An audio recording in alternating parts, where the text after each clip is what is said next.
our packet? This is new. This is new. This is, I think, a big blow up of maybe what we already have. I see. Okay. Yeah.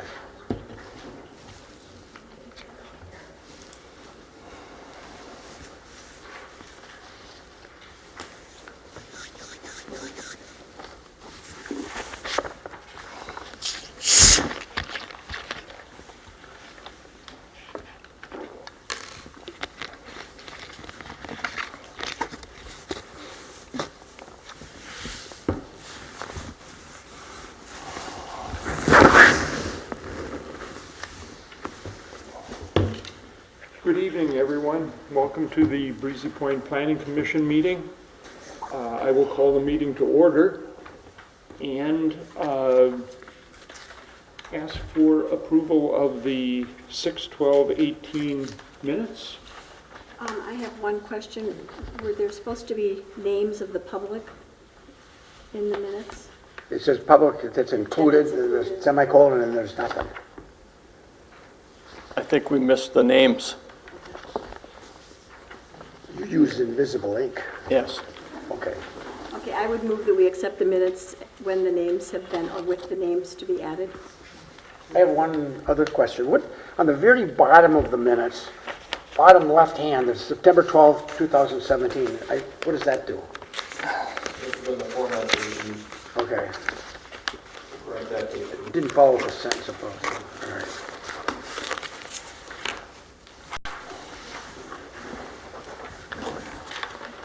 Okay, Peggy, are you moving? Yes, I will move to approve the minutes with second. the additions and changes. Okay, we have a motion and a second. Discussion? Any discussion? If not, all in favor, please say aye. Aye. Opposed, the same? Motion passed. City Council Liaison Report. Councilman Maroney. At the city council meeting, primary what the P&Z might be concerned with is we did pass the development agreement for the North Star Center. That's, again, to remind you where the clinic is going, potential convenience store, so that has passed. In other news, we promoted the Night to Night last Tuesday, which, if you were able to attend, was very successfully done. It was a great attendance. That was a pretty light agenda. Anybody has any questions, I'd be happy to answer. Any questions? None? Thank you. All right. We will conduct open forum number 1 at this point. Would anyone like to speak? If you're here for the variance request, you'll have an opportunity under public comment there, but this is an opportunity to say anything that is on your mind if anyone would like to speak.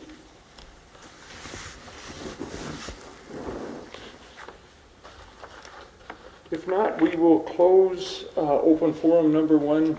We'll have an open forum later in the agenda too if something comes to mind. Next on the agenda is a public hearing for a variance application by Christian. I will open the public hearing for that application and ask the city planner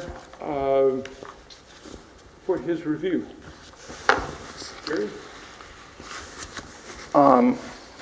In your packet, you have a copy of the variance application and some survey and some background information on the proposal.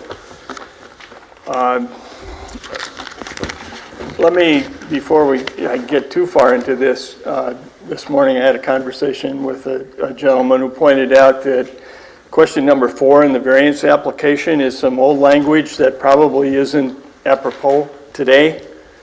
And I would ask that you disregard that question in the application when you review, if and when you review it. The applicant is Shannon and Ann Christian. The application is for a variance, 28944 County Road 4. This specific property is located on Pelican Lake. This zoning is R2, and the property is serviced by municipal sewer. The existing home in the garage is approximately, there's an existing home in the garage with the home approximately 2,100 square feet and the attached garage is 572 square feet.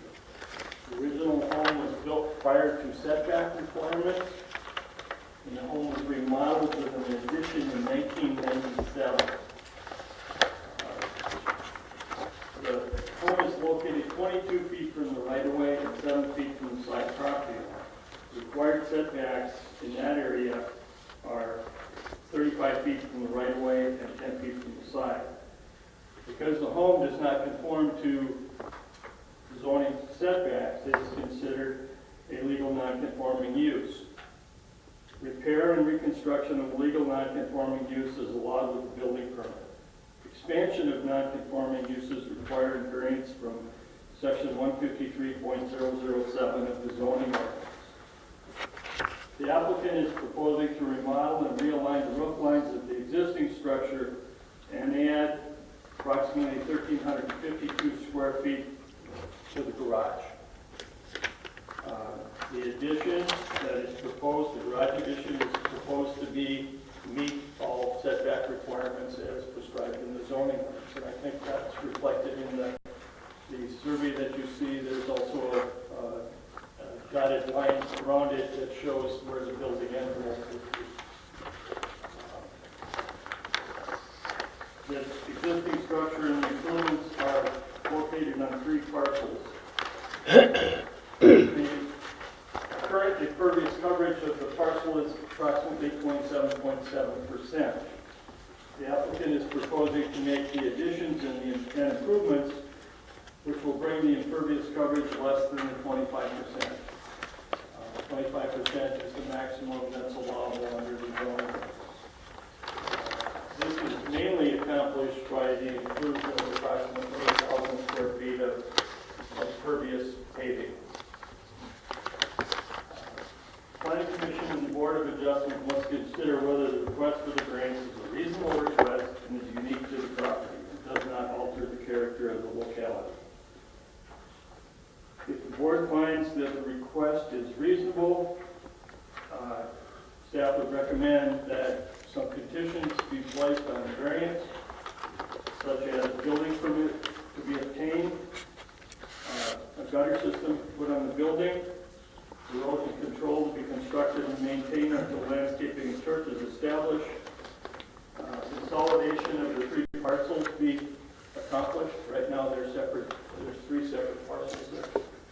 And the pervious paving, if constructed, to be regularly maintained according to the manufacturer's specifications.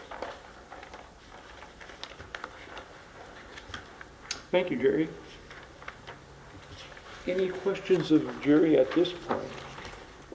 I got one on the garages, it's 1,352, and then the existing is 572, so you're up like 1,900 square foot for garage? I believe that's accurate, but I think the builder and the owner are here, and they could probably make a better representation than I can of that. Well, I was just thinking R2, what's the largest garage you can have? If it's attached to the house, there's no maximum square footage. If it's a detached structure, Right. it has some maximum square footage. Well, I guess it is attached, so I see the door there. Claire? Any questions of Jerry? Yeah, the one, I think in the, on the variance request here, it shows R2 unsewered, but you just said it's sewered. It's sort of, So the unsewered is an error. yes. That's where I was wondering where you were going from the 75 feet to the 50 feet. That is exactly right. The setback from the OHW is different for lake properties that are serviced by sewer versus non. Okay, well, this just plain threw me off. The detached, or the garage which is deemed attached, it's only attached by a roof, is that right? I can't. It looks like you go out one door and you gotta come in another door, and you can't really tell if the roof goes over it, but otherwise it looked detached in some of those drawings. I think the builder and the homeowner Okay. Then I want to say, maybe, well, okay, well, I'll wait for my other question. Tracy? Not really. This says 50-foot setback from the ordinary high water mark. But I'm not sure I understand where the actual high water, it has a line on the drawing.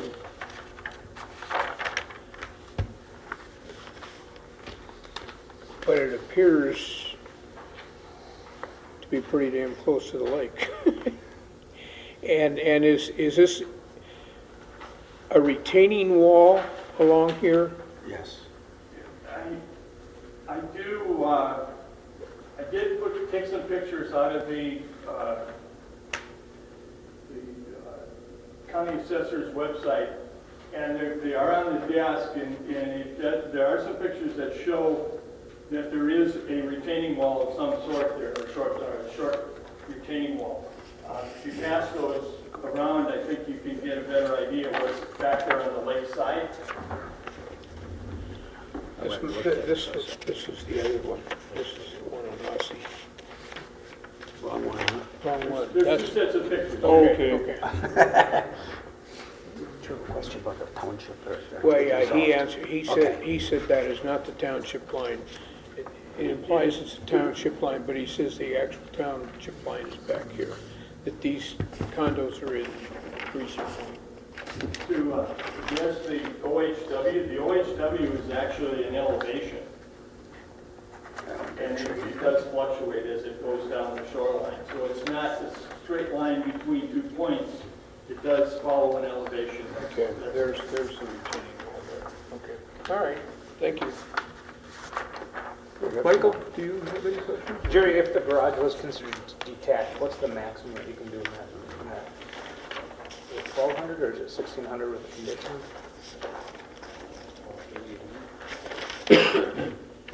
Bigger than this.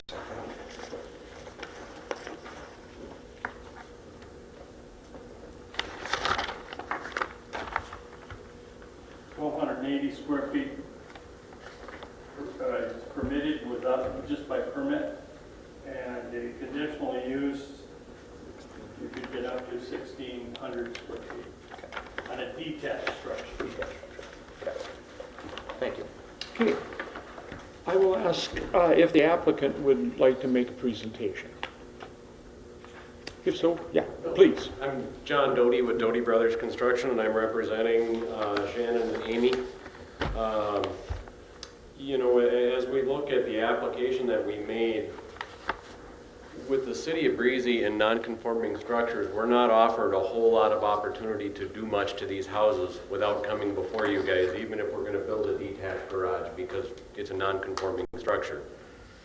The reason it's non-conforming is the original plat on the furthest north of the 3 lots was done in 1926. The south 2 lots were done in 1966. Your ordinance didn't come into effect until 1972. So the house was built prior to the ordinance. The garage was attached prior to the ordinance. You have no building permits in there other than what the previous past owner had to do some maintenance and add some stuff on it above it. So we're kind of in a tough spot. We would like to, you know, to improve the house and get it back to, you know, a good look, and you know, as you drive into the city of Breezy, and make it a place that the owners can be proud of again, and really turn it into something that they want to live and entertain and have their family in. But we have no way to do it without coming for a variance. So as I looked through some stuff with Jerry, he recommended that I take a look at your kind of staff stuff here that talks about zoning code variation guidelines, finding particular hardships and practical difficulty criteria. And what I found, and what I believe to be our practical difficulty or hardship, is found on the 3rd page of this, and it's actually that platted lot is uniquely shaped, and when you apply zoning code to it, it interferes with the buildable lot area. And that house being there prior to your ordinance is really what our hardship is. And it's a unique shaped lot to begin with. When they originally set the house, they didn't have any requirements that they had to set it to. So here it sits, it needs work, and we're trying to come back and do something.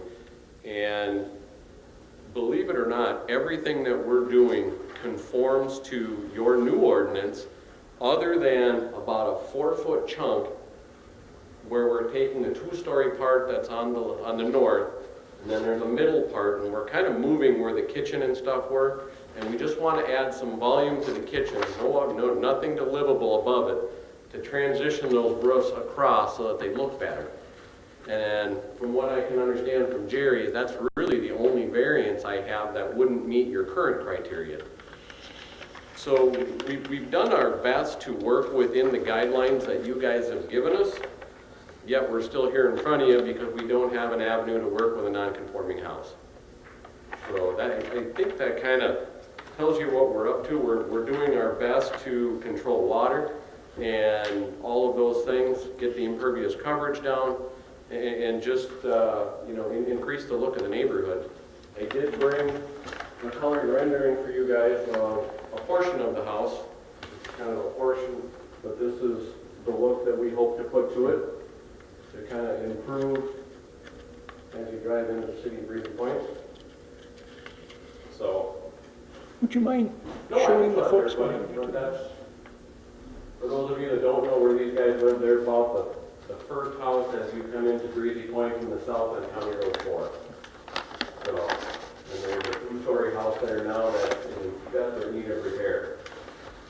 So, that's what we're here for today, and we're trying to find a way to work within your ordinance to make some improvements to the property. So, We might have some questions, if Sure. you wouldn't mind staying at the No, I microphone can stay for a moment. I have one quickly. Is this your permanent resident now? It is not right now, Okay. but we do plan on moving there once I complete. thought I saw that in your application, that your intent is to make this your permanent resident. Okay, let's start with Roger. But no, the only thing I had was the garages, but I guess according to Jerry, that's correct, so being attached, the size, that's my only question. And you're probably gonna try and save as many trees that are available there. there's one tree that's right next to the existing garage that it's a white pine, and it's kind of at the end of its life. It's been cropped on the top by the wind once already, and the roots are kind of coming up and messing with the foundation because it's really close to the garage. So that's really the only tree that we intend on removing. Peggy? I have a couple questions. First of all, if I understand correctly, none of this can occur until the lots are consolidated by Crow Wing County? Is that right? Okay. So technically, That's an easy process. yeah, and has it been guaranteed that that's going to happen, or is that just I automatic? think that's a condition that Jerry asked you guys to put on it as a Right. part of your approval if you chose to approve it. So, but I think we're willing to do that, so. Yeah. So but that hasn't been done at all yet? No. Okay. The second thing, and then I see that you have permits and all that will be coming into effect, coming into play with the remodeling. The one question I had about the garage, as I'm looking at the proposed addition, is that a detached garage, or is it? No, that is an attached garage. There's a covered living area that's kind of right behind one of the garages where they can grill and that kind of stuff, and it sticks out about 10 feet from the existing garage and connects with a roof over to the other. So it's all undercover and same thing. I can show that to you if you want me to. This might be easier. I think I have it. Yeah, he only gave you the certificate there. It's actually right here. This is all covered patio, and it connects an outdoor grilling area to this, so it's all one roof system coming around and then back around this way. So in that covered area, that's open air, because we've been drilling it? So then the only connection is the roof. The roof and the foundation. You can't walk from the new addition into the house without going outside. Correct. At this point, you're going to be out in open air. Then I don't know, like I say, if there's any definitions to what is attached means. I'm asking you, Jerry. It's a matter of, we don't have anything in the ordinance that addresses that. Because the roofs are connected, I would say it's an attached Okay. structure. Our foundations are connected as well, so. So you're hooking the existing to the new foundation, huh? Correct. Tracy? Well, I guess my sense is that you're adding a garage, a very, very large garage with 2 bunk rooms up above. And my sense is, you know, this is a desire rather than a need. You could remodel the place and make it look beautiful without building a garage. Not technically, because we still have to come back here before you for a variance application to get that. Well, all right. So we technically can't.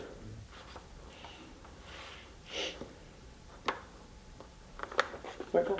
I have no questions at this time. Okay. Thank you. We might have some That's some fine, other yeah. questions, but we'll move to, You know, is there any letters that were sent in support? think, we have, Yes, right? Yes. they have Yeah. support letters on there. Yes. 3 of my names, Okay. 4 of them, possibly. So I will ask for public input. If anyone would like to come to the microphone, identify themselves, give their address, and tell us what's on your mind.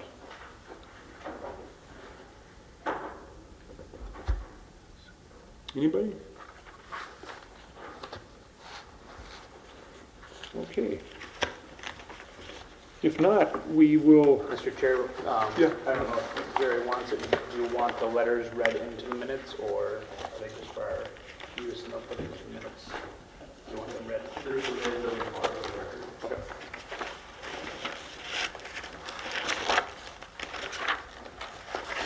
excuse me just 1 second.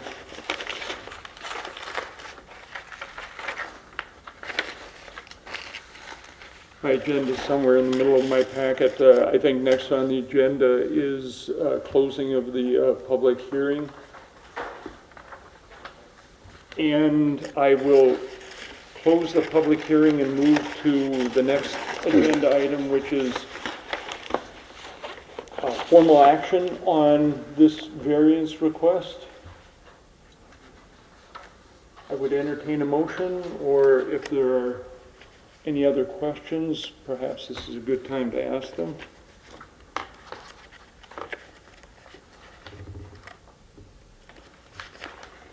Any questions of Jerry or the applicant? Okay. I'll just ask clarification points. So we have in front of us the structure, and it had to come in front of us regardless due to a non-conforming use, correct? In addition to the volume of the structure, was considered an attached structure, so Yep. therefore it required a variance to add on to a non-conforming structure.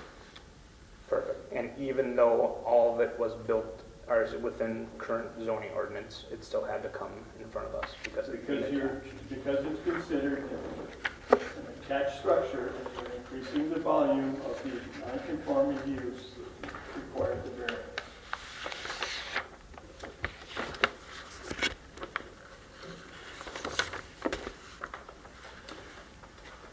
I would entertain a motion if someone is ready to do that. I would entertain a motion to reject the variance request on the basis that this is depriving them of their desires in the way in which they want to remodel. And it is adding to the, we're not depriving them of their rights, we're depriving them of their desires.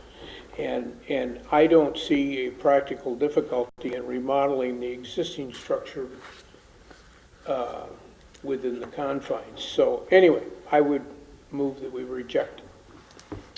Have a motion, do we have a second? I'll second it for now. Okay. We No, have, that gets us into the I discussion side. understand, I understand. we have a motion and a second, discussion of that motion. In the discussion area, one of my concerns is, and I don't know that Tracy brought that up or not, is that the reason that they need the variance is because it's a non-conforming structure. And then they need the variance because otherwise we would not allow it to be expanded.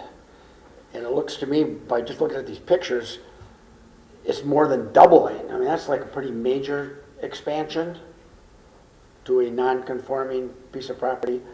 And that was one of my concerns. The other concern was that 50-foot setback, but you guys said that that was the issue with the sewer. But that's a concern. I don't know if anybody else is concerned with the fact that it is such a large expansion. When the general rule would be is that you do not allow expansions on non-conforming property. In other words, if this property were an empty lot, we wouldn't likely let them build this. Would anyone have a problem with my asking the applicant to address that concern, Larry? Perhaps there's a reason No, for it was a question. I was concerned, yeah. the size of this expansion? Jerry, yeah, I'm sorry. I just want to probably answer part of Oh, Larry's okay, good. concern. If in fact it'd be practical to lift this thing up and move it over 7 or 8 feet, the whole thing could be put inside the building envelope. And it wouldn't require variances or anything, but it looks like it would fit within that existing building envelope. The problem we're dealing with is a variance because the portion of the existing structure is outside of the building envelope. So in other words, like I say, if they were starting from scratch, they could do this. Yes. Okay, thank you. Could, and I'm gonna, if I may, or, Yes, I'm Mike, sorry, go Peggy, if you. No, Yeah. go ahead, Michael. Either one of us, go ahead, Okay, start with Mike. Oh, I was just gonna ask again, so if the house was built with, well, maybe I don't wanna go there. The garage, if it was detached, they could build that garage with a conditional use permit up to 1,600 square feet, correct? They could build up to 1,280 just with, Permitted. with a building permit, Yep, if it's totally detached. yep, They could go up to 1,600 with a conditional use process, and that's this whole process over again. yep, which starts the whole process, which, in my opinion, we don't need to go down there. But that garage expansion, if it was detached, would not be, well, it would still be in front of us as a conditional use, but it'd just be a permitted with conditions, just to point that out.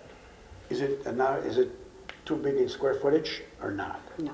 No, it's. If it was detached. It's too big for a permitted over the counter, but it's not too big if it was to be a conditional use permit, which means it's a permitted use. We can apply conditions, i.e. you had to combine the 3 lots. You need to have rain runoff control. We can place those conditions on it, but it's a permitted use. We just can add the options to put our own conditions on it. Peggy? I guess the comment that I would make is we're living in a community where we do have a lot of people who are buying land, looking ahead to retirement, and just by the nature of them moving and probably having family and bringing along their toys and whatever else they have with them, there's a lot of bigger homes going up. And as long as it fits, I understand it's non-conforming, but it's not non-conforming. It still fits within the envelope, as he says, within the footprint of the plan.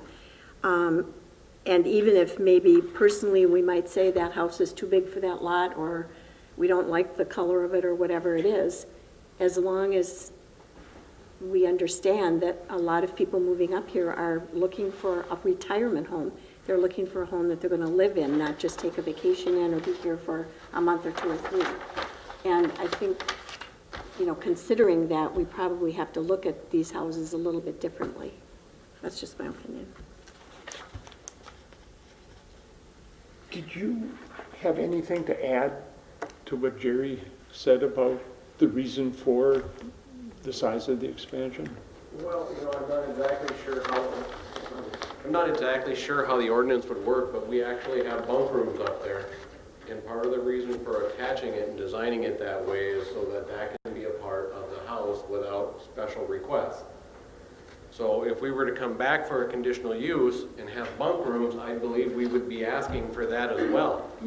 So to be honest, there's not a good way to work with a non-conforming structure in Breezy Point, in my opinion.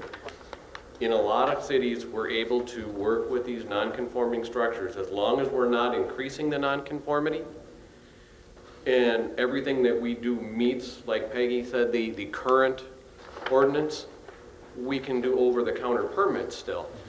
And, we've done everything we can to try to work within what your current ordinance allows, other than in that middle section where our future kitchen is we're trying to work that roof line across where it makes more sense instead of a 2-story box dropping down to a 1-story, roof.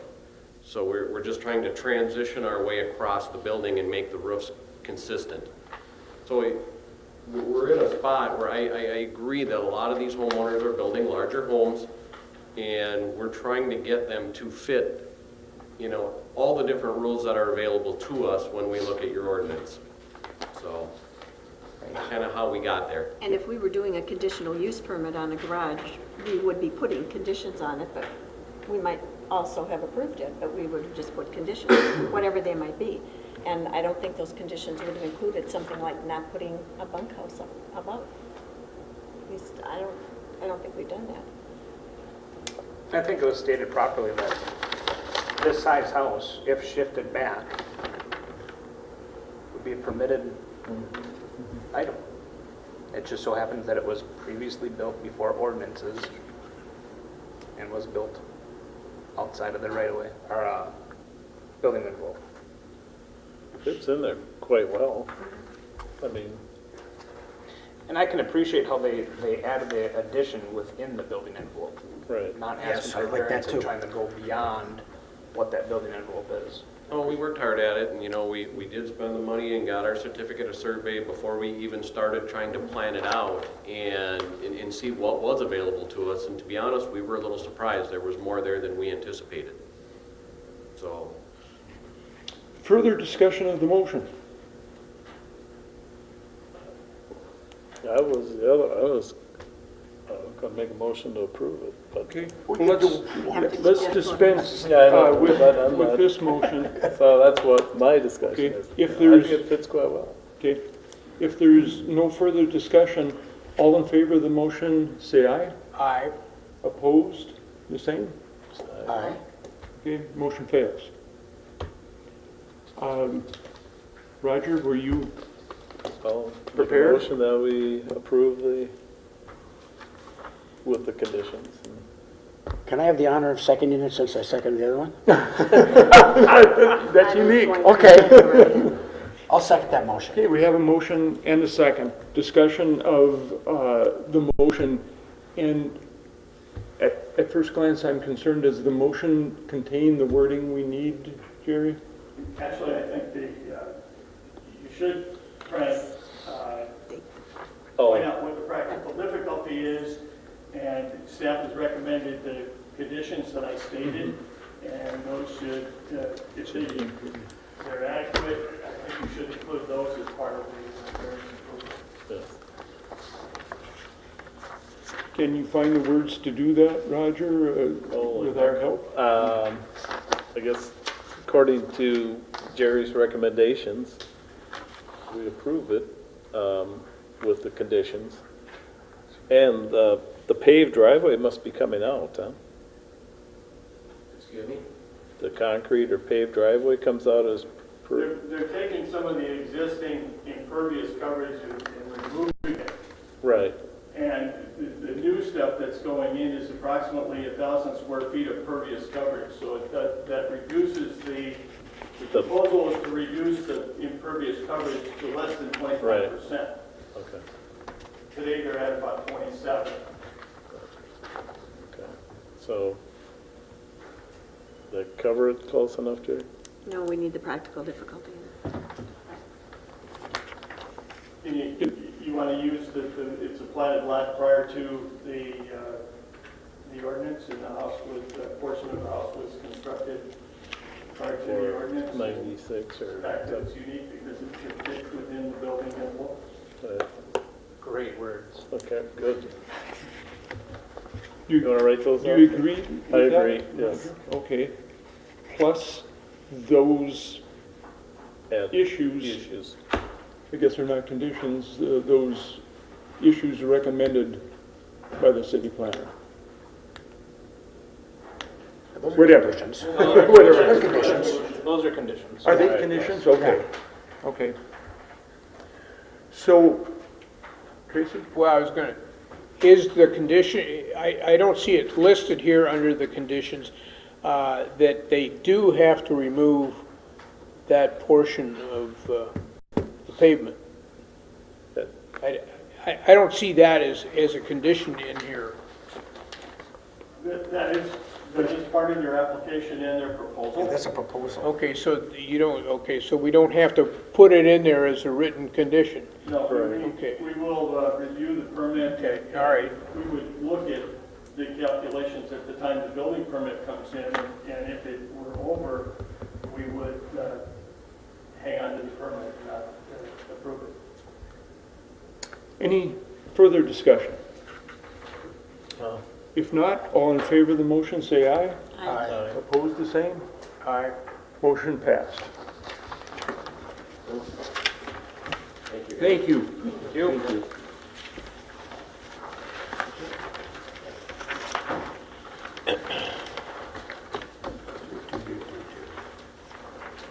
Have fun with your new house.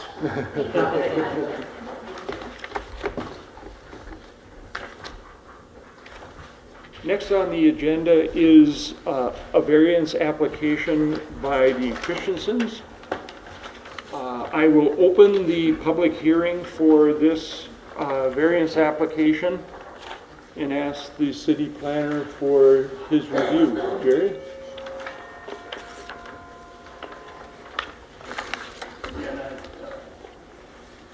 On your desk is, there are some pictures of the existing structure that's out there as it is today.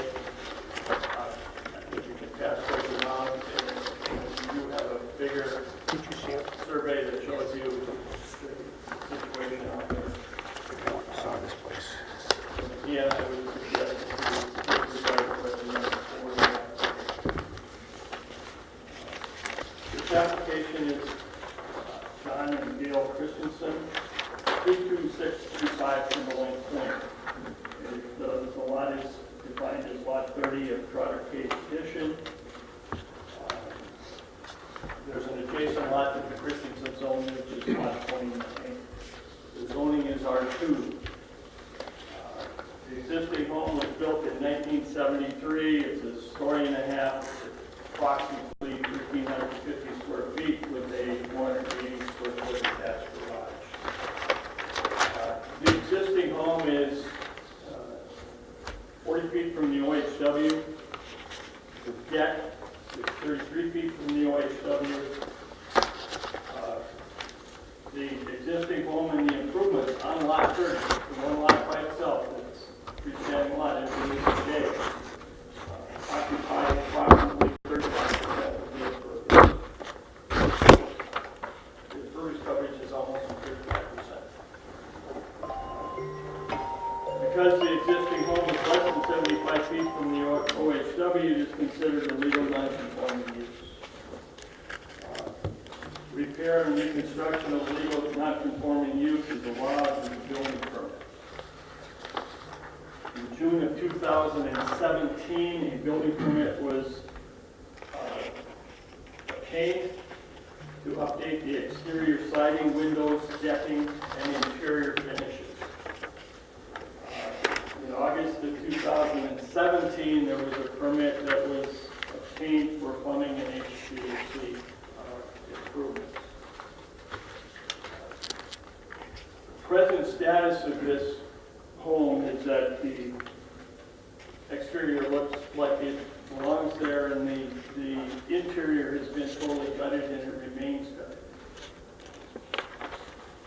The applicant has determined that continuing rehab is not a feasible path and has presented a proposal to demolish the existing structure and reconstruct on the same footprint. That typically would be allowed without a variance.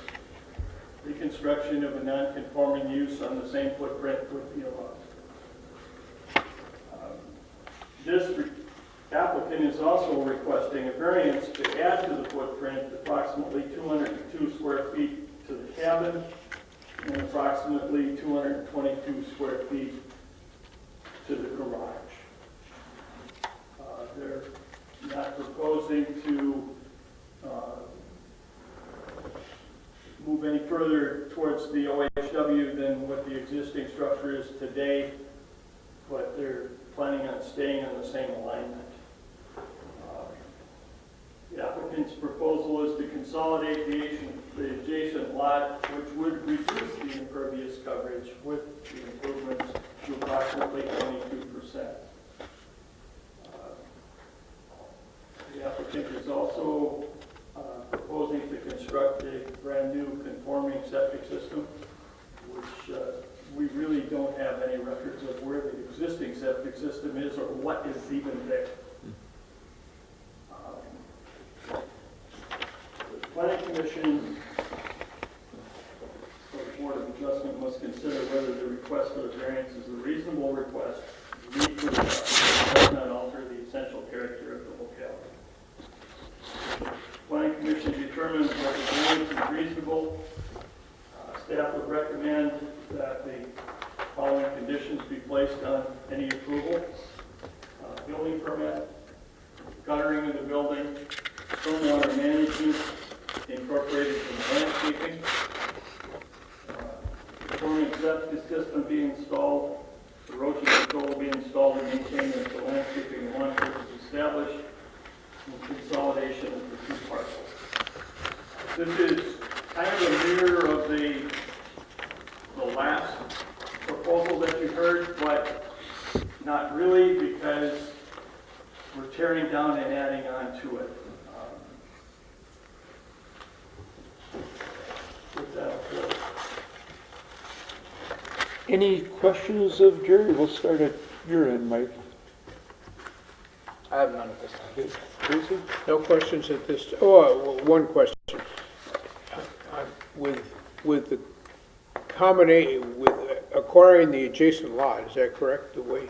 The proposal is to consolidate the existing lot. So it may be a moot point, but I'm curious where the well is, or proposed. In another lot, I think. That may be located on the I mean, you got plenty of room if you consolidate the two to be far enough away from the drain field. It's right next to the deck, Tracy, toward the lake. You see? They would, The deck, oh, is that double, oh, I see it, okay, yep. I would tell you that the county would not approve a permit to put in a new septic system if it was too close to the Yeah, well. okay, all right. Clear? No other questions? Okay, just because it was the last question too, is this one is not sewered. This one is not Okay. sewered. It's on its own system. And if you look at the big sheet that's got the little yellow pictures on it, Right.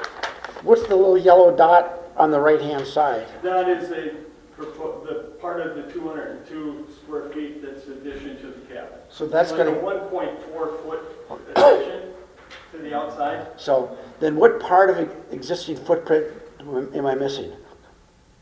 Pardon? You know, you're going into the existing footprint, but we've got these yellow additions, so that's not This existing proposal is to expand expand the footprint. Rebuild the existing plus expand. That's the reason we're here for the variance is because the proposal is to expand the footprint. Okay, for now, that'll do it. There'll be more though. Okay, Peggy? I just have one question. It says that the side property line is 9.6 feet. So that expansion then is going to go closer to the side property line. By consolidating the two lots, that nonconformity goes away. Got it. That property line actually goes away and it becomes one piece of property.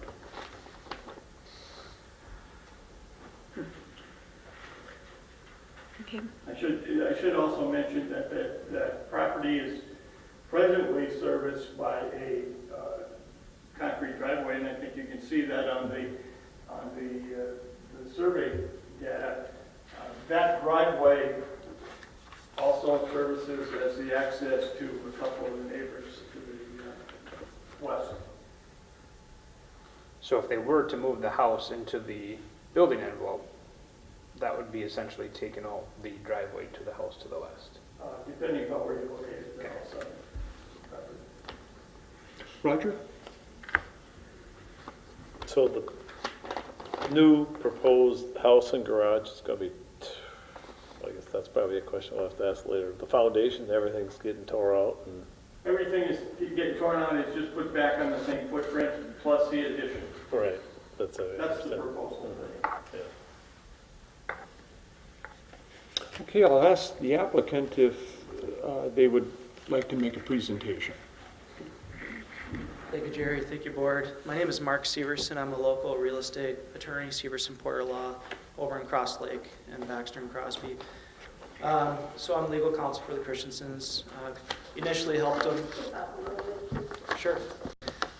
So I'm legal counsel for the Christensens. I initially was involved for the reasons where they transferred from or transitioned from a previous contractor to their current contractor. Really, a lot of those issues aren't relevant for tonight, so I'm not going to get into that, and I don't want to engage in defamation. But there's quite the backstory. And that's what has led to what may sound at first like perhaps an unreasonable request. They're tearing everything down and they're rebuilding. My gosh, why are we doing all this? But there were a number of defects, number of code violations, myriad problems from the previous contractor that have to be fixed. So that's the primary motivation in having a replacement contractor and having basically a rebuild. So I'm going to ultimately defer to Ed Northway, who's the project manager. You want to hear from builders, not lawyers anyway. But you guys have, as you know, three primary issues you have to look to for practical difficulties. The use proposed has to be reasonable. And it's our job to point out how that's reasonable. I can tell you in going before other boards, a lot of times the proposals, you're trying to convince a board why it's reasonable to go from 75 feet to 20 feet in front of a lake, or cut the side setback from 10 to 5. Thankfully, we don't have any unreasonable requests like that here. None of the setbacks are going to be worsened. If anything, they're going to be improved or stay the same. So that's the good news. We're not getting any closer to the water. We're not getting closer to the neighbor. In fact, one of the present nonconformities will be removed, as to Ms. Schmidt's question. Secondly, with the second factor, unique circumstances, this is going to be critical to your approval. I'm sure you've been on site or seen this property. If you were to do what Mr. Maroney suggested, possibly move the entire building project into the small building envelope, it would be a significant burden. Number one, the building envelope is very, very small. I don't know what you could fit in there. Maybe Mr. Northway can expand on that, but it would basically be a shack or a small, one of those small living homes. Secondly, the topography. In your packet, there's a topography map, and you can see that elevations change, which creates additional burdens when you construct. There'd be significant grading and tree removal. You can also see that there's significant trees on that adjacent lot. It's a well-treed lot. The Christiansens want to keep it that way. They don't want to cut down a lot of trees if they can avoid it. Other unique circumstances that I would point to you, Mr. Bonsack alluded to it, there's a shared driveway. And Mr. Maroney hit the nail on the head. If we were going to attempt to make the entire property conforming and move everything basically to the middle where that middle lot line is, now we would have other issues. We'd be opening up a can of worms, if you will. We would have a driveway that would service our property, but we would no longer have a shared driveway. So now the neighbors to the west would have to figure out access points to their property. Other circumstances I would point out for your consideration, it's a pretty congested area. There's already a lot of homes that are really close to the OHW. There's not a lot of area where you can drive a vehicle. In fact, whenever I went to the property, I never parked at their house. I'd have to park at the neighbor's property in front of their garage. So one of the proposals is to increase the garage square footage approximately 222 square feet. They're not coming before you saying, we want to have this massive mansion on Lake Ossian and increase the garage 1,000 square feet, or it's a couple hundred square feet, very reasonable. What that does is it allows the Christensen's vehicles to be parked in the garage. They won't be blocking a shared driveway. When visitors come, vendors, delivery people, it'll allow for traffic, vehicular traffic, and a nice flow of vehicles. And then I'll let Mr. Northway touch on the septic issues, but there really is a lack of space for where the new septic system, which will be conforming, by the way, where that can go on the property. So the request is, I would submit, reasonable. They don't want to overly expand the home. They're adding a couple hundred square feet. They want to have a garage that can allow 2 vehicles, which helps the neighbors in the area. And they're trying to minimize the project as much as possible, while also bringing into conformity as many things as they can. We're going from 35% impervious surface down to 22%. That's a pretty significant gain for the neighbors in the city of Breezy Point. The lot, by being consolidated, they're not going to be allowed to build a home on there. Maybe, an accessory structure, or whatever the ordinances would allow, but that's another benefit to Breezy Point and the neighbors. It minimizes more congestion and more housing in that area.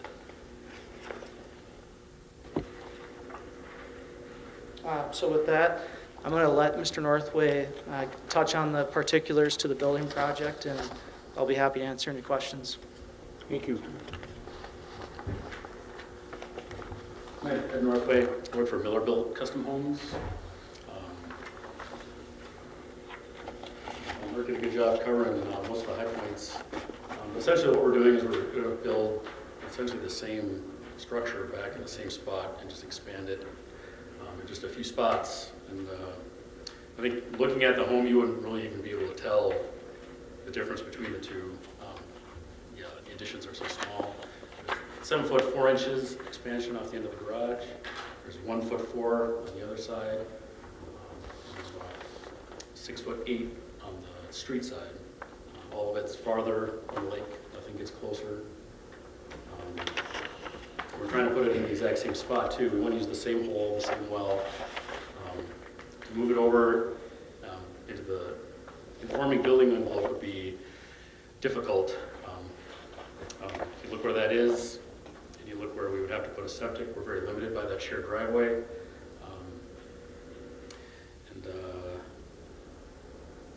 Let's see.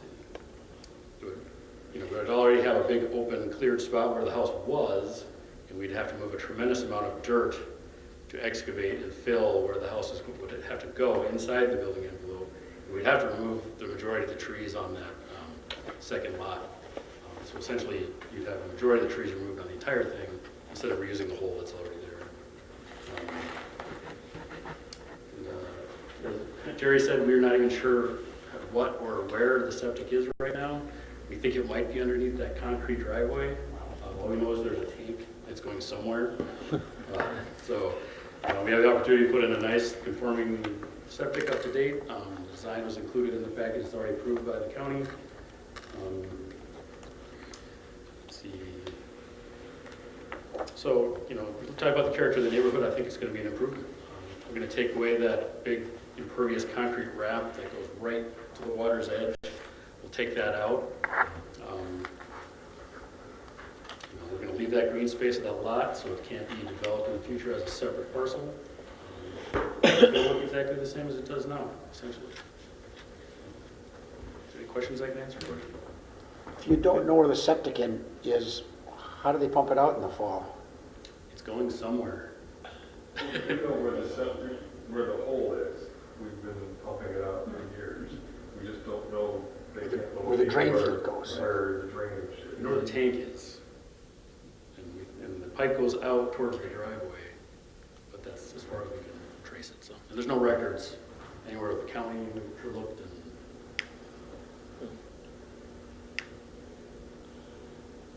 Tracy?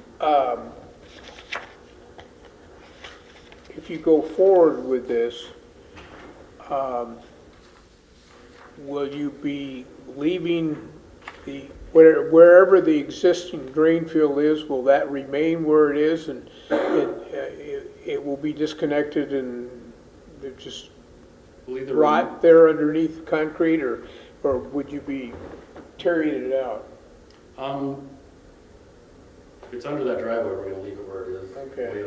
We'll crush the existing tank. Okay. And disconnect it and then Okay. put it. And it's not customary to remove the field, it's always just the Yeah, tanks. just leave it. Is that okay?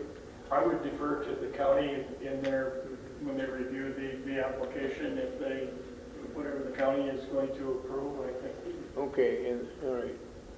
Generally, it's the leaking tank or... Yeah, but you're gonna eliminate the tank, fill it in, crush it, do whatever.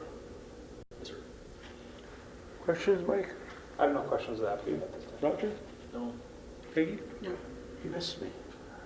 I thought you asked her a question. No, before. Larry? Okay, now, I was over there and I saw this big massive lot off to the right as I faced the lake. And if your plan is to start from scratch, why do you need to put it in the same place where you're starting to put in an expansion that's also too close to the lake? In other words, before we were saying, well, it's not going any closer to the expansion that the other people were doing.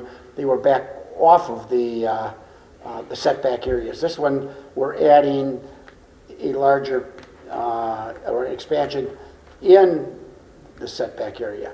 When you've got all of that land, seems to me you could do a whole lot better and you could make it bigger. You could do a whole lot of different things if you moved the whole property over partially onto that other lot. And there didn't appear to be all that many trees that would need to come down. So I don't know if that would be difficult to, if you're tearing it all down, just build it in the middle of those two lots rather than still only on one. Well, if you look at the building envelope that's highlighted on there, it's narrower where the existing house is, and it gets wider as you go east. And the majority over here is all that shared driveway. Mm-hmm. And so we'd have to put it basically up to the lot line on the other side in order to fit it. Yeah, that's where the trees are. Right now, that open area that you saw that where there are no trees, that is where the new drain field is going to go. And if we put it all the way over there, it leaves us very little room over here outside the setback for the septic system. If we have that shared driveway, once we take that out, all that concrete. And behind here is all hill. It raises very rapidly which makes access for the neighbors very difficult. They can't just punch in a driveway. 'Cause this loops around and goes up a steep hill over here, and it's a blind corner, so it's a one-way going this way right now. And you would have to put the drain field there to achieve the setback, correct? Okay. It's just, you've got, because the road is right back here, Timberlane Point, and with the setback, it's a very small building envelope.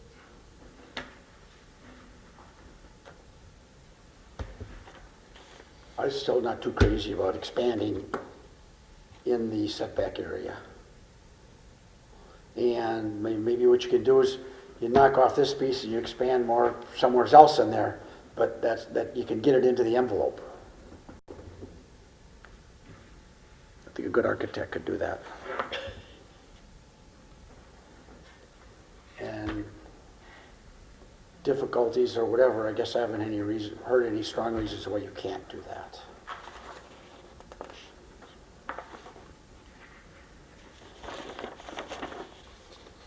Other questions?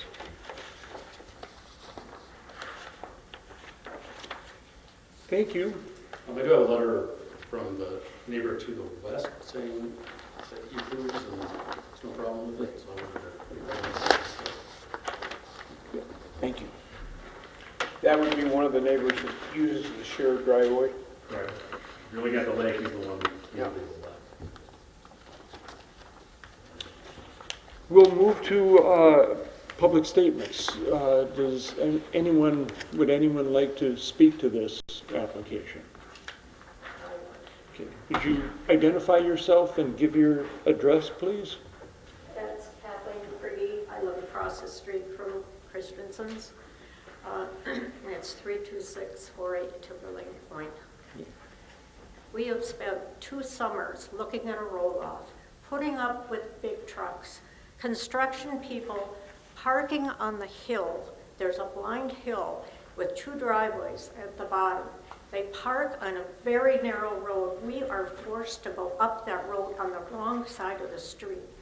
Anybody coming over that hill can run into us, and we're on the wrong side of the road, so it's probably going to be our fault. And I've watched this construction, which has been just a completely screwed up thing.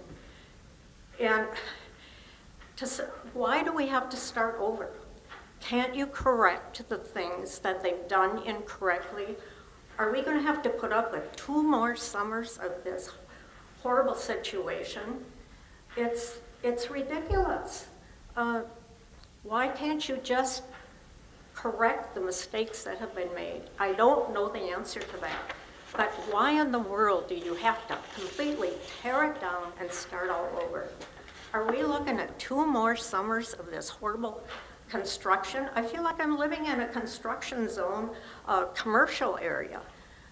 We bought our home in the mid-90s, and we bought it because we were going to retire there. We've been full-time residents since 2005. The past 2 summers have been miserable. All those big trucks coming and going, and then you get big trucks that want to deliver something, and so everyone has to get out of that short driveway. They park on that hill, and then they put a roll-off in, and they take a roll-off out, and they put another roll-off in. It's ridiculous. Why do you have to tear it down and start over? I think our city planner might be able to respond to some of that, or at least to what we expect in the future. Well, number one, we would expect that it would get done in a timely manner. Yeah, well, this project hasn't. And I can't speak to the situation that has pre-existed out there. I think the attorney or the owners can speak to that if they choose, and they may share that with you privately more than they would in a public setting like this. But some of those issues are out of our control. Now, if timeliness is a consideration and you think the variance would be warranted, maybe there's a sundown date or something, and maybe there is something about parking of trailers and parking of construction equipment and employees, that there be an area designated for that to happen. Because they're incorporating, they have the other lots, they certainly should be able to do some of that and coordinate that. I think the builder that's here today representing the Christensen's, here in good faith trying to get to a point where he can start construction and get it done. But some of those situations that you're asking, or the reasons you're asking for, I don't think I have the capability of answering, and I think that would be something that you should discuss with the Christiansons. Well, if you're going to give them a variance, I would think you would want all those facts so you could make a decision. I mean, how can you make a decision that the building needs to get torn down and you need to start all over if you don't really know what the problems are? Are they correctable, or is it totally impossible? Is it just that somebody thinks, well, you know, we'll just tear it down and we'll start over, we can afford it, whatever. You know, the neighbors are to be considered too. It's been extremely unpleasant. Would you like to respond? Yes. Well, all I can say in my involvement, it's been a nightmare of a situation for the Christensens. Well, it's been a nightmare situation for us. So they would have empathy for you. They've been living it. They've started this project and it's still not finished, as you said, and to have to basically start over is a nightmare. Nobody wants that. No, Christians certainly don't want it. Thankfully, they have a very highly reputable local builder that's coming in to finally get it done right. So at the end of the day, though, whether this variance is denied or granted, it doesn't address her concerns, respectfully. If it's denied, they still have to rebuild the home. We're talking about 200 square feet here. If it's denied, there's still the process and the construction work that the Christensens, more than anybody, want to get done yesterday. So while we have empathy and we really feel terrible for the situation on a personal level, it won't change what happens in the future. The project has to get finished, and Mr. Northway can speak to the timing if this variance is granted.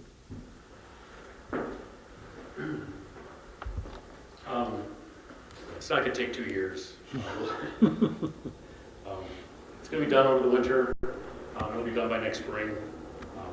Need to get the Christensen heads in there because they've not had their cabin for 2 summers. And even if we were to fix it, it's so extensive. It's going to be a similar time frame.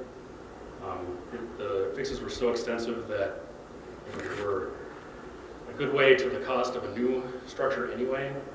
So instead of taking one of those built in the 70s and trying to Band-Aid and put lipstick on it, we decided that maybe it was best just to start from scratch with a new structure, up to code, with all the energy code and truss depths and floor systems, to make it a house that's going to last and be a contribution to the neighborhood forever instead of, I'm not sure how long that house will last. And again, going into past history though, I think that there was not a lot of supervision on the last project. I think there's a lot of things just happened because there was no supervision. And I would hope that we would work as much as we can with the neighbors to ameliorate any sort of the impact. I mean, those are all, I can't make it go away completely, but I can certainly do everything I can to make it the less impact as possible, and I'd be happy to talk. Good. Thank you. Could I just? Yes, If you don't sure. mind, No. just address Mr. Muir's observation about the practical difficulty. I would just humbly point out that there is no requirement to consolidate these lots. What the Christensens are proposing, I would really encourage you to look at the whole picture. What they're proposing is ultimately better for the neighborhood, better for Breezy Point. We're replacing the existing structure It's going to look virtually the same. We're going to have a nice fielded area with some trees over to the right of it. The alternative, consider the alternative. They don't do the consolidation. They sell that lot, and now another home is built there, and now it's urbanized and even more congested. So I would really ask that you just look at the whole picture. It is a practical difficulty how small the building envelope is, removing a shared driveway, cutting into trees, cutting into earth. All those are practical difficulties. Thanks. Thank you. Any other statements, public statements that anybody would like to make? If not, I'll close that part of the agenda and move to the commission taking official action on this variance request. I would move that we approve the variance request, basically so we can have a discussion. Okay, do we have a second? I'll second it. Have a motion and a second. Discussion. Let's start it. Oh, Jerry, sorry.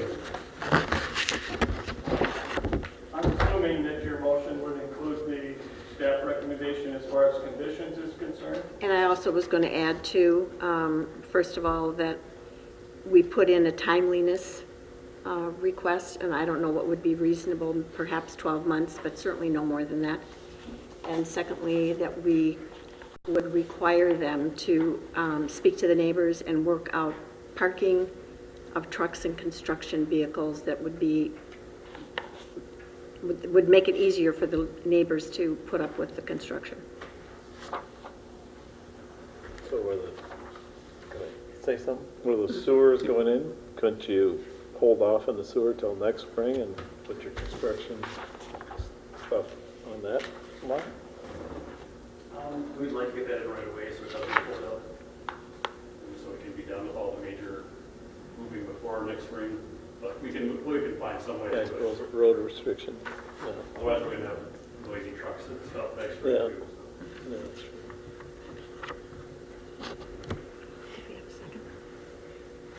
We do. Tracy was the second.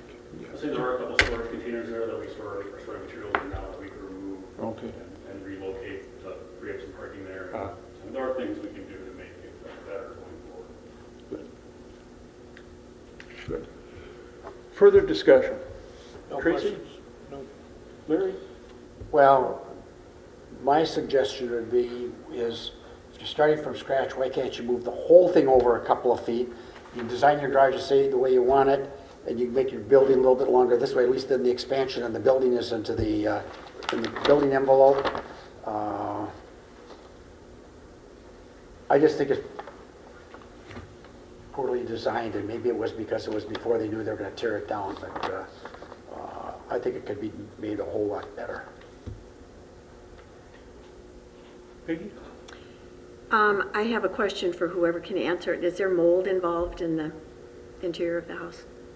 I think this is my discussion. There's considerable animal infestation. There's an asthma issue with the works, which was one of the reasons that the first project was undertaken. That was never corrected.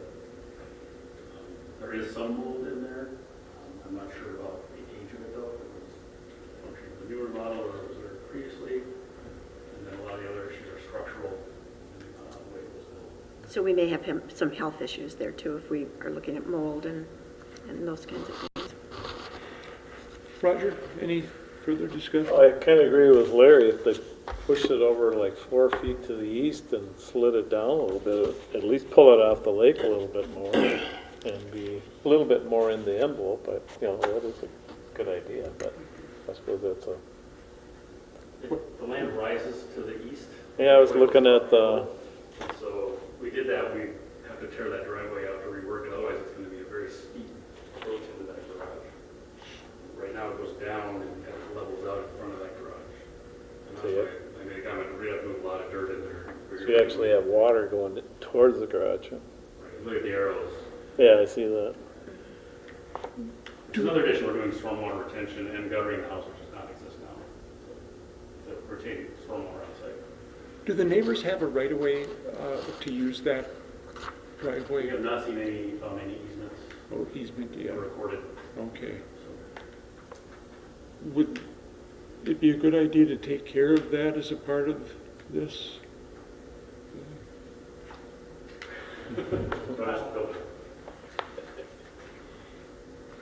I think that, in my experience, that's better left between the neighbors. Okay, It's within their powers and abilities. The Christians have never done anything to stop the access to date. the reason I bring that up is the location of that driveway is obviously a pretty big issue in terms of where this footprint Correct. is. And that's one of the issues I'm trying to articulate as being a practical difficulty. Is the driveway, really dictates where the structure is. Right.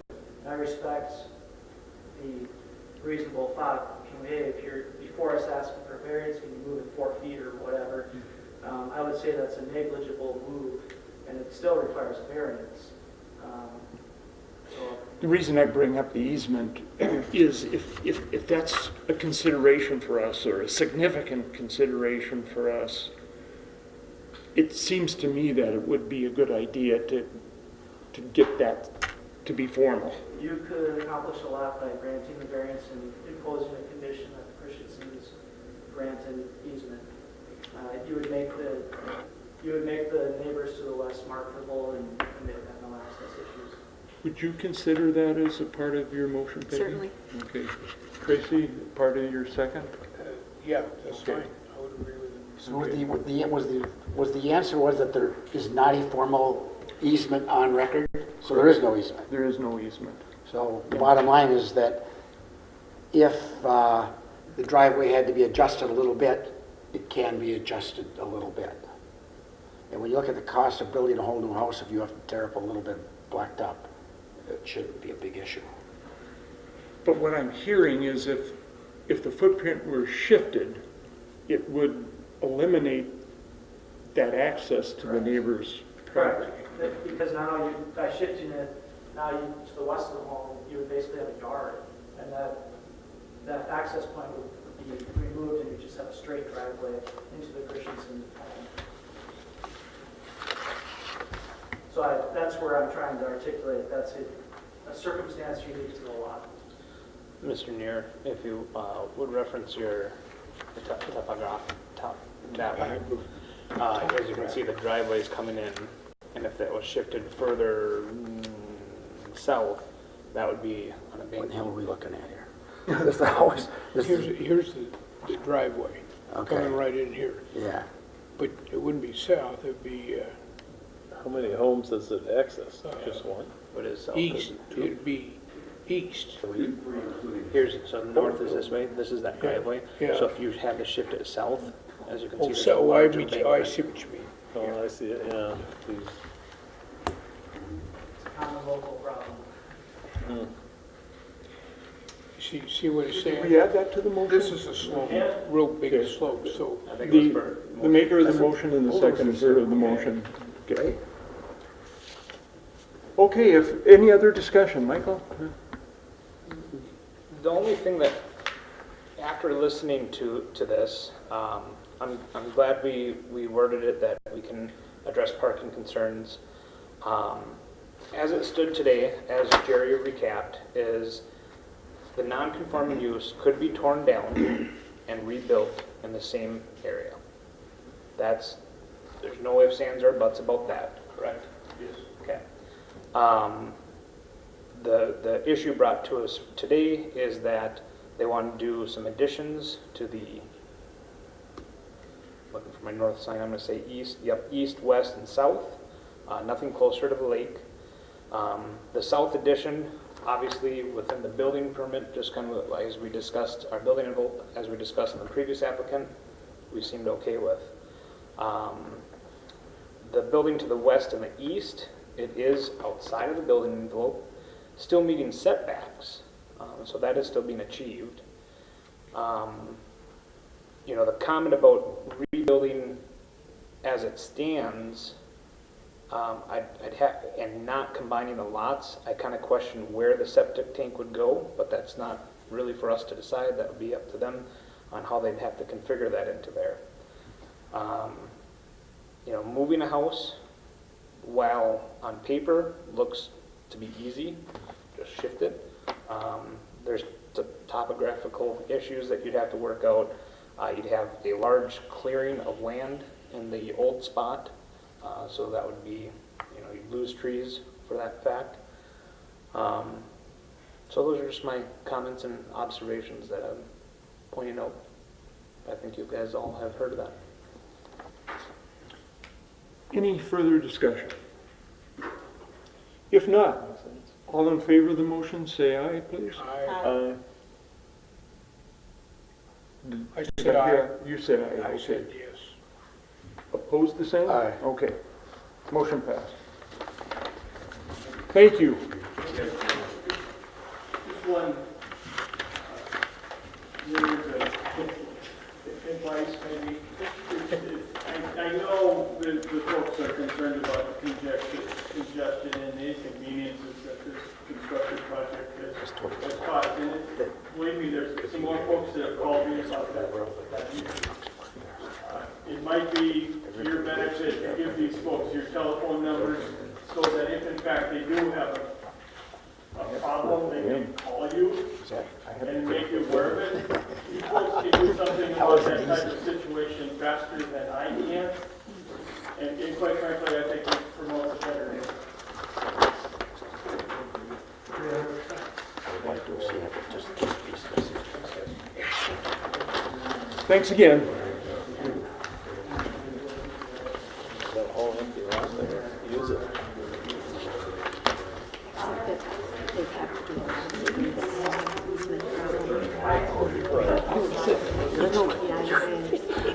Perhaps everyone could move the discussions to the outside. We have a couple more things we need to take care of. No, I did not. Tons of space over there to do this.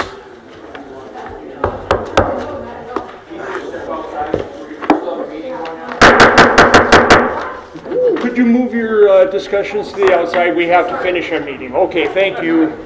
Gee, I used the gavel. That's Fun. Power. Note that in the minutes, Joe used the gavel. You know, you could have applied for that, to do it more often. You missed your opportunity, though. You know, I just have to say, this is totally, you know, off discussion, whatever. Do other cities have as much to answer for when it comes to poor zoning and planning practices in the past? This is really, It's all over. yeah. It just depends upon how serious you are about what the law states as far as identifying a practical difficulty. Yeah. I can tell you that in years past, many of these homes were built because there weren't any property lines, and then new property lines were established, and or there were father and mother, and then the sons and the daughters, and then that's changed hands. And there were no regulations, and there was no regard, and there was only use on the weekends, especially on lakes. And we have the lake situation all over. Our setback requirements are nothing that isn't in effect in Cross Lake or anyplace else. Actually, they conform to state shoreline guidelines. So there's actually a state mandate as far as the setback. Now, those came into effect after many of these cabins were built. I think everybody deals with it a little bit differently, but they're all basically the same. Well, I think the restrictions we have are plenty reasonable, and I can understand where, you know, Larry doesn't like seeing these nonconformities continue, but I really don't know what we do short of taking a bulldozer and knocking over a bunch of buildings to deal with it. And even if you did knock over a bunch of buildings and started all over, some of these lots are too short. Yeah, even as they are. lengthwise to make that happen. Yeah. I think that the real crux of the matter is to look at the individual site to make sure that it's not putting 10 pounds of potatoes in a 2-pound sack in a lot of cases. Adding And that also extra lot. looking at the conformity. In this case, the extra lot helped that situation. You know what, we didn't include the practical difficulty, did we, in the statement of the, Oh, it was included. was it, okay. Okay, you failed then. You know, I think another strategic challenge for us is so many people wanting to make these permanent residents, people retiring in these buildings. They're changing a cabin into a home, it's like, You'll see that a lot. Where I grew up here in Brainerd on County Road 115 between Round Lake and North Long Lake, what a difference driving that from 15 years ago when we moved up here to today. Mom and pa cabins to Even, permanent residents. even if you look at some of the older communities, if you look at, they had downtown, and then right next to the downtown, they had the residential housing. Now, everybody walked in those days when those houses were built. There was no need for more than one car. You didn't have it. You had very narrow lots. And they deal with those all the time, in basically the same way. The only thing that's different here is that we're dealing with setbacks from an OHW rather than a right-of-way or a side setback. Right. But it's, in times have changed a little bit too. People are, like you say, they're trying to move to the North Country. The internet and access has allowed businesses to thrive and grow and be part of the community that they couldn't do 20 years ago.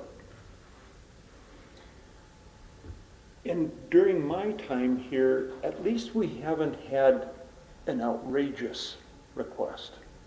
One that would be easy to say, no way. With the exception of maybe one that Jerry is thinking of. We've had some that have come through the office too. Oh, that never got here, yes. Oh, good for you. That's why. And quite frankly, we try to avoid it, but we try to be very honest about the fact that maybe they're overbuilding or they're trying to do something that really isn't very feasible.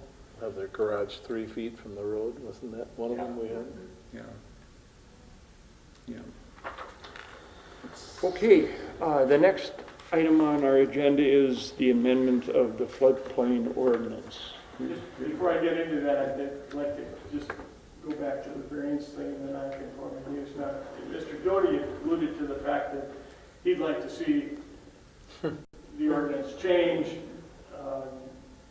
Although that sounds like a good idea, I think you still have to look at each one of these situations in their own setting and how they fit.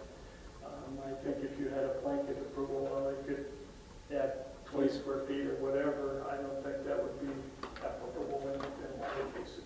And somebody else would come back and want even more. He's a builder, he wants it easy, Yeah. Oh, absolutely.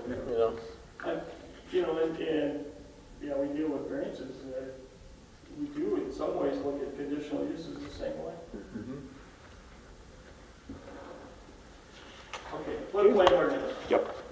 In your packet is a draft floodplain ordinance. It is less restrictive than the ordinance that we have in place today. I think the crux of that change is section 6, where it allows permitted uses to be built in some of those flood fringe districts.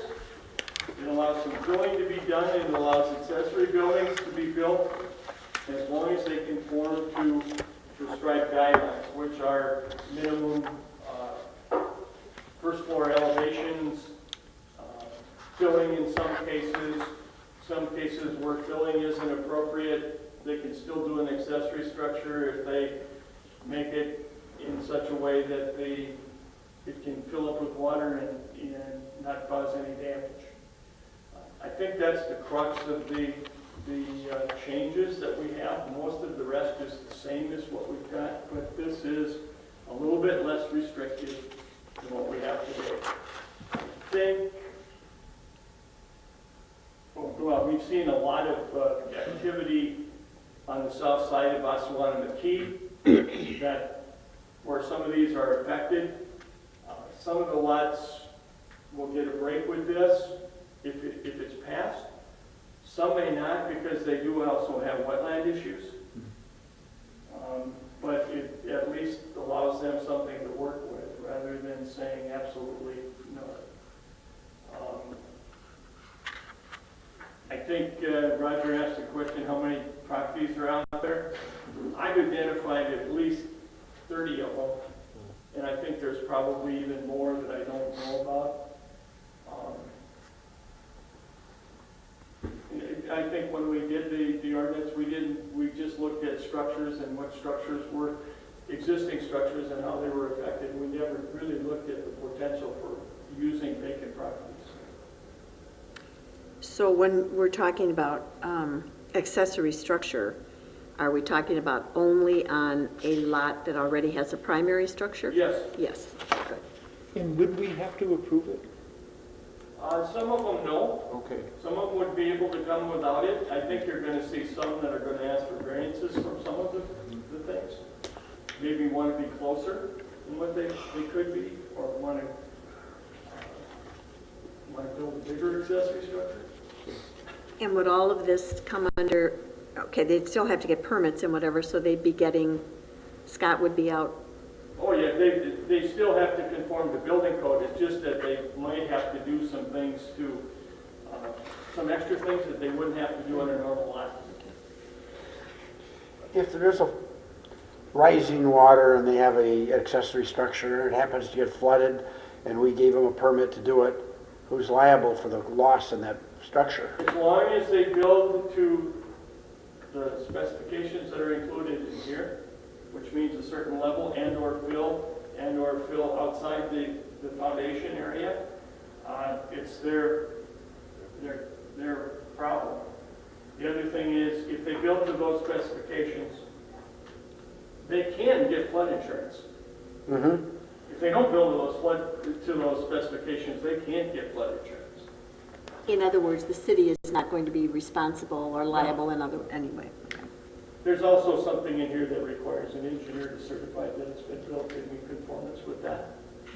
I know that's going to be a bone of contention down the line with builders and homeowners, but it's part of the process.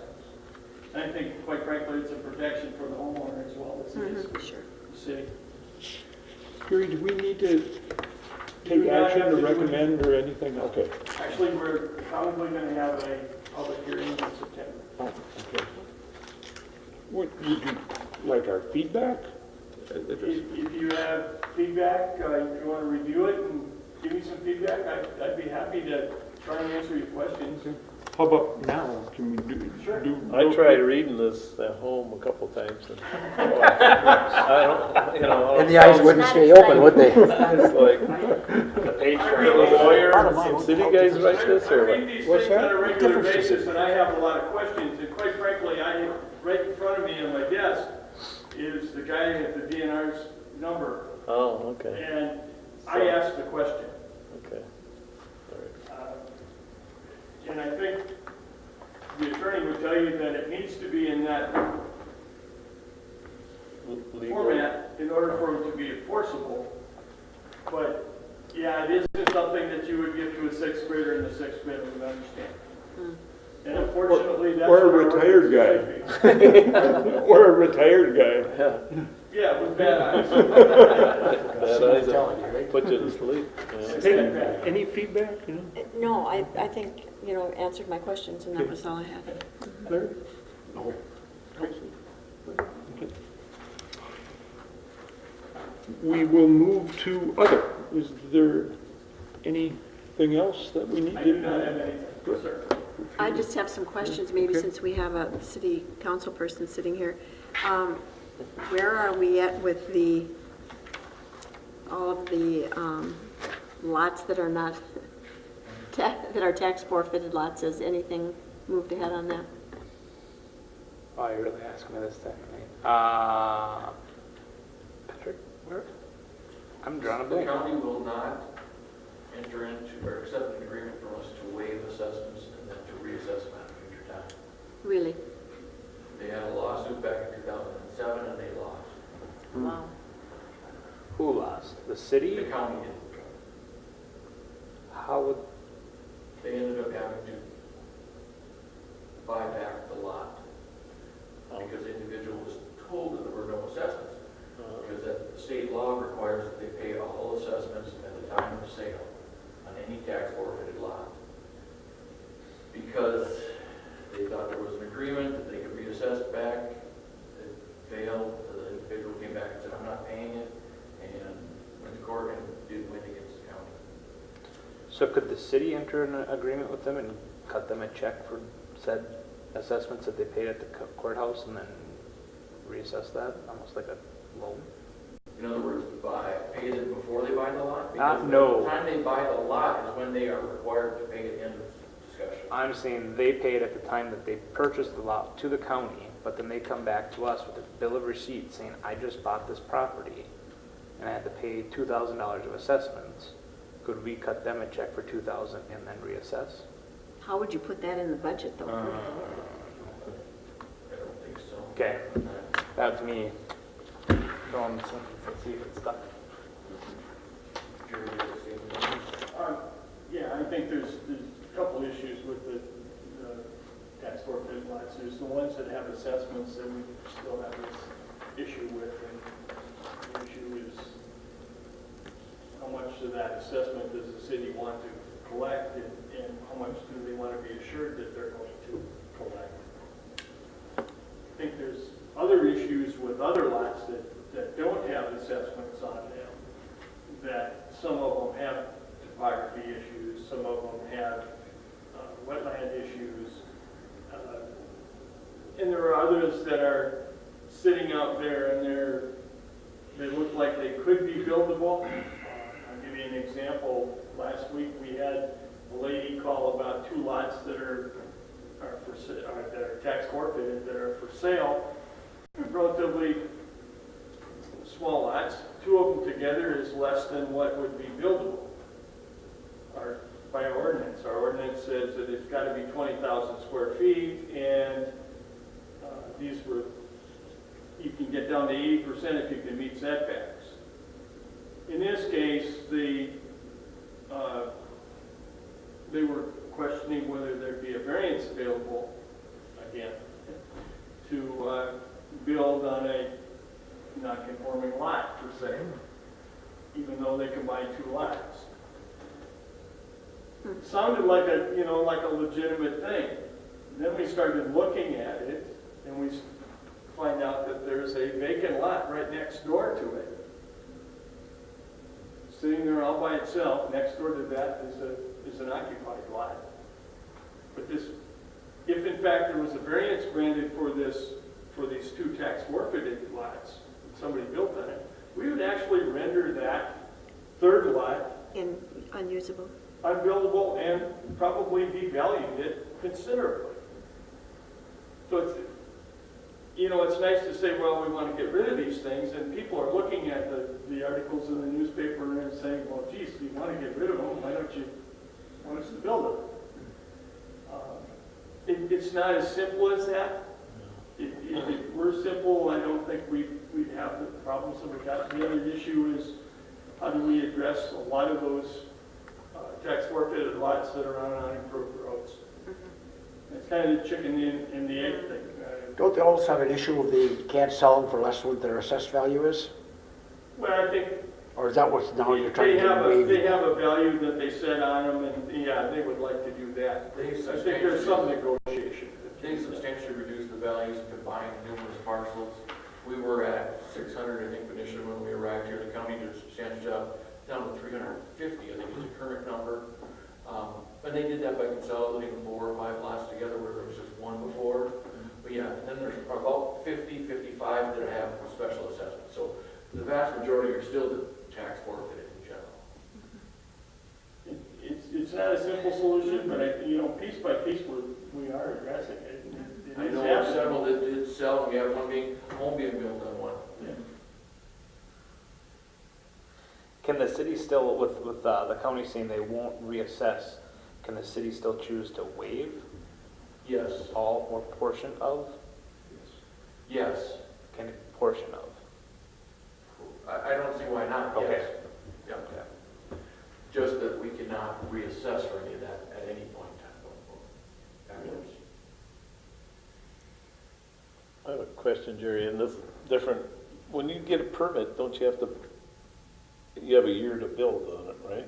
And then otherwise you have to do an extension? 2 years. Typically, we give them a year to build. If in fact they're making progress, we won't even do an extension. We'll just roll with it. Just roll? Okay. Yeah. I was If just they're not wondering. making progress, then we'll reissue. That's a uniform building code question. That's what I kind of thought, yeah. I know the log home up there that, didn't we say that was supposed to be done by July? And that's just kind of rolling along. That one was a little different one because there was conditional use involved, but they are working their way towards it. We see continuing progress. Yeah, So, yeah. If they wouldn't be Good doing question. something, we'd be concerned. they asked if they should come before us. We said that we think it's a formality. You guys are still working. They're doing every effort. Yeah. Sitting I there, kind of thought that. contractors. I see vehicles there during the day. Trucks, I mean. So I assume they're working. Curiosity question, it seems like a lot of excavating is going on at the North Star site. There's sewer being put in, I think there's foundations going in. Foundations, sanitary, That's where gas station's gonna be. storm sewers, and obviously, yes, foundations, they'll start working on roads. I thought maybe they were perhaps excavating for the C-store. Not yet. Okay. I will let you know the Copper Root development took a huge step forward last week. As of Monday, they put in all, they signed a development agreement, they paid their fees, and they put in all the sanitary sewer. Yes. And so we're hoping the road will go in, we don't know when, they haven't Okay. told us, but they did work with the neighbors to make sure that communicating what's going on. I talked to myself. Is that the one by us? Yes. Yeah. So there's no time frame for that road being?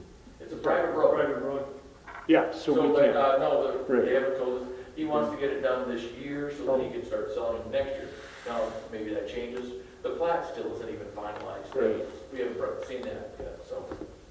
FYI, I think Doesn't we're that on have- 16 for building permit for our new home. Pardon me, Jerry? I think we've issued 16 building permits for new homes this year. Wow. Yeah, last year was 18 total. Wow. And then you add in the $2.7 million permit for North Star. It's gonna be a good year. That plat, when it's done, needs to come to us, right? You need to sign it, but it's already been approved. Okay. The North, the Copper Root plat? You've approved all the plats. Okay.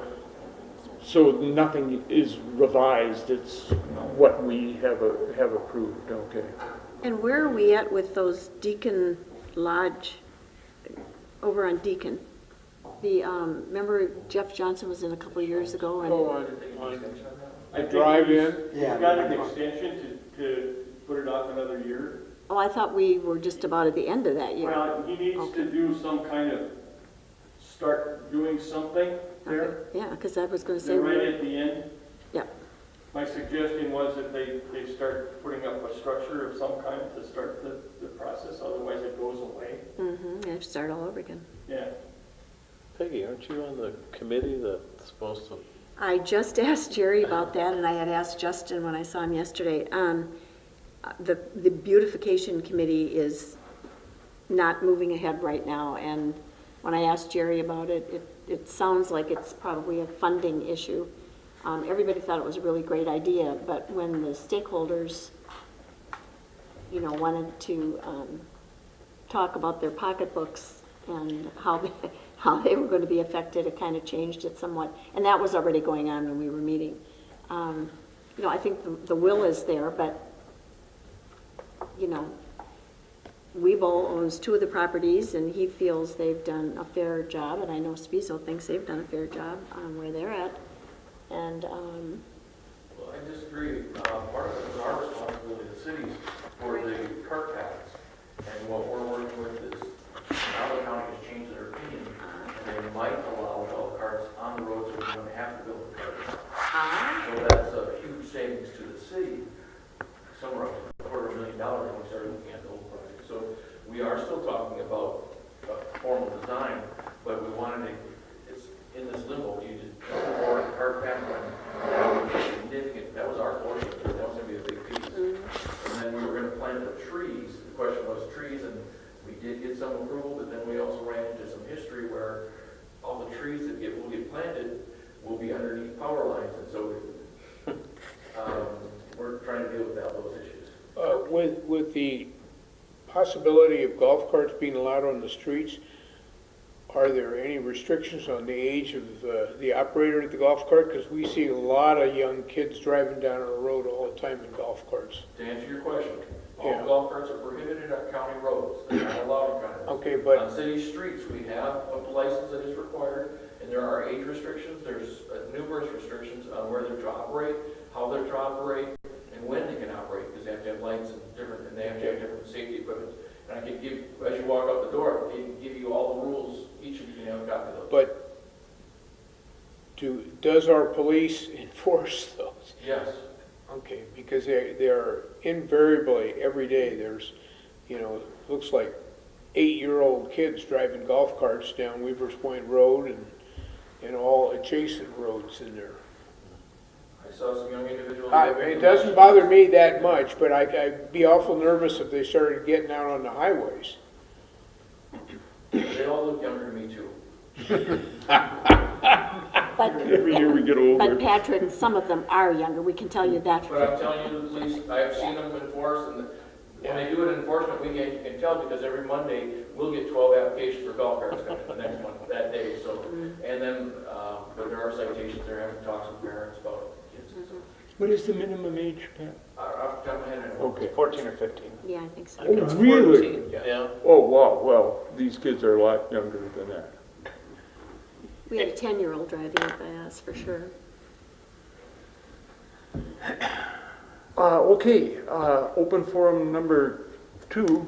Okay. Obviously, we can open and close that, open forum number 2. Anything else? Not, meeting's adjourned. Thank you, everyone.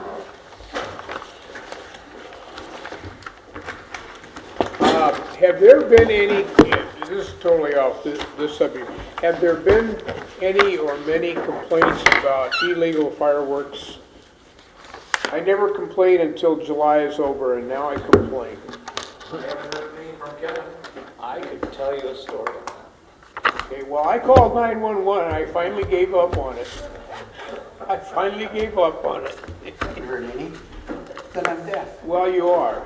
You are. I don't Sound sleeper. I don't say a word until the end of July. So I did a ride-along last year or two years ago on 4th of July weekend. I couldn't tell you if it was exactly 4th of July, but it was the main weekend. Sure about that.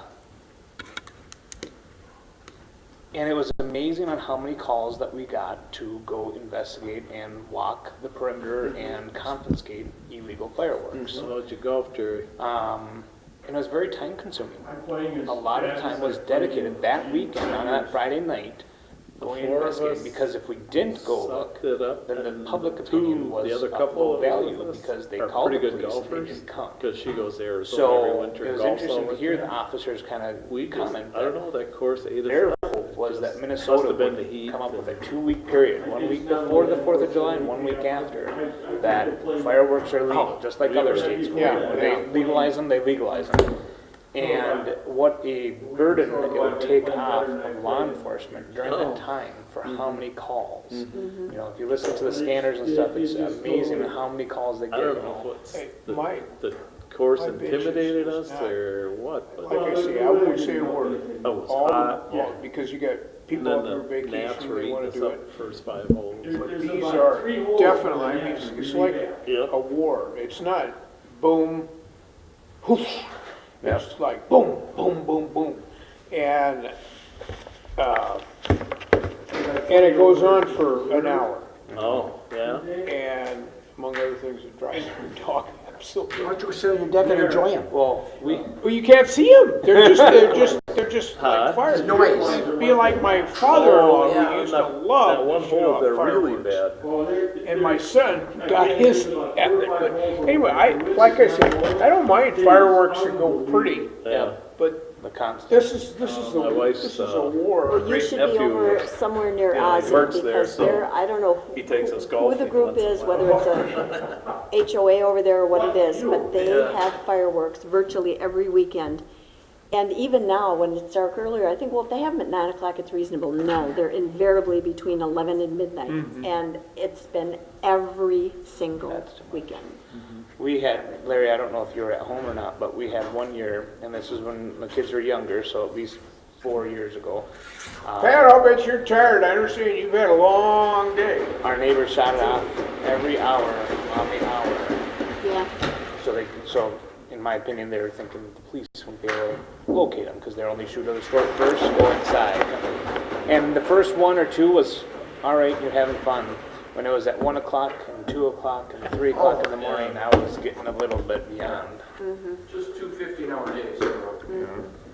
Why are you working so Was that much? in the job description? Hell no. Not the formal one, You anyway. knew elections were gonna happen though. So. You're not out with it, are you? No, no. He had so much fun yesterday, though, as an election judge. He was good time. having And then so this much morning, the fun. mayor started with the prayer breakfast at 6 o'clock, so. Thank you for getting through the day. Yes. Was there a really good turnout up here? Yes. 480, 75, 85. It was 485. the highest primary turnout ever for us. Really? Yep, Wow. by far. Well, that's encouraging. Which sheriff candidates moved on? Godard? Everybody but Klein. Everybody went quiet. Yeah. Well, That's a true statement. Pickar and All Goddard. the way back from Bayfield, Wisconsin. Guys with the both signs won. Yeah, that's a true statement. Seriously. vote Throughout the was- county, they had more signs than Klein ever planned on. And you won't see any local signs. Uncontested. Uncontested, most important. I tell them right away at 5 o'clock, nobody replies back, hey, thanks, because I have to sleep town tonight. No, nothing. I almost did, but as a reply all, and then I figured I'd just bring it real quick. Could leave these plans here, they could probably use them. Do you have a minute to talk about it?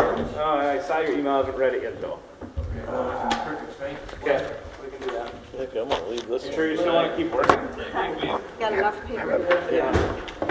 We do. Didn't look at it here, I'm not gonna look at it at home. Well, you're probably right. I don't know, I take it home and look at it, and then I'll throw it away. It's good for starting fires in your fireplace, maybe. Yeah. So, You know, make objection, which I could use. Objection. And then are there any One on County Four. This has got now 3 bunk. Yeah. 3 bunks. Well, my concern was that it's too big, but Yeah, well, that was my concern. It looks to me like it's gonna, of course, the neighbors seem to support it, but I thought it was gonna look like a big hotel room. like the next door looks, it already looks like a hotel Yeah, or motel. so, anyway. And the other thing kind of bothers me is the setbacks from the lake. And I guess it was within the law, but.